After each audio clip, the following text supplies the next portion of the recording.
અહેવાલથી શરૂઆત કરીએ તો સુરેન્દ્રનગરમાં પીઆઈના ભાઈના ઘરમાં જ જુગાર રમતા 30 લોકો ઝડપાયા છે।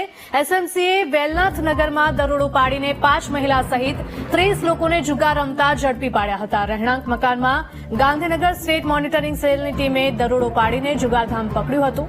પોલીસે રોકડા 4,58,000, 3 વાહનો અને 26 મોબાઈલ ફોન સહિત કુલ 7 લાખનો મુદ્દામાલ જપ્ત કર્યો। જો કે પીઆઈ કિરણ ઠાકોરના ભાઈ મુકેશ ઠાકોરના ઘરે જ આટલી મોટી સંખ્યામાં જુગાર રમતા લોકો ઝડપાતા અનેક સવાલો ઉભા થયા છે। સમાચાર સામે આવી રહ્યા છે સુરેન્દ્રનગરમાંથી। સુરેન્દ્રનગરમાં પીઆઈના ભાઈના ઘરમાં જ જુગાર રમતા 30 લોકો ઝડપાયા છે। એસએમસીએ વેલનાથનગરમાં દરોડો પાડીને 5 મહિલા સહિત 30 લોકોને જુગાર રમતા ઝડપી પાડ્યા હતા। રહેણાંક મકાનમાં ગાંધીનગર સ્ટેટ મોનિટરિંગ સેલની ટીમે દરોડો પાડ્યો હતો। વધુ માહિતી સાથે અમારા સંવાદદાતા સચિન જોડાયા છે। સચિન, જણાવશો કે સુરેન્દ્રનગરની આ ઘટના ચોંકાવનારી એટલા માટે કારણ કે પીઆઈના ભાઈના ઘરે જુગારધામ ચાલતું હતું।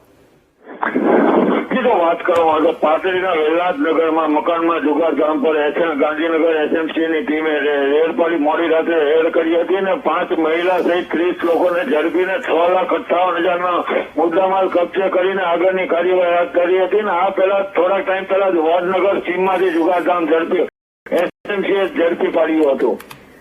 જી બિલકુલ, માહિતી બદલ આભાર। તો સુરેન્દ્રનગરની આ ઘટના છે। પીઆઈના ભાઈના ઘરમાં જ જુગાર રમતા 30 લોકો ઝડપાયા છે।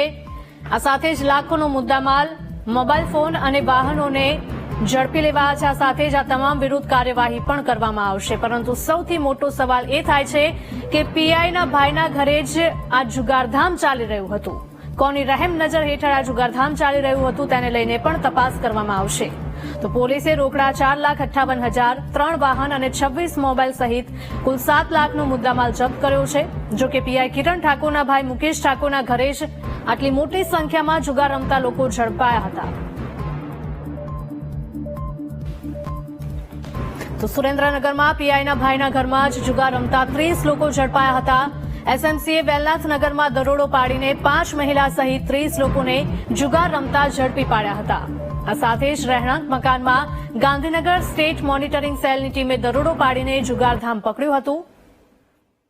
તો પીઆઈના ઘરમાં જુગારધામ રમાતું હતું તે કેટલીક ગંભીર બાબત તે સૌથી મોટો સવાલ થઈ રહ્યો છે।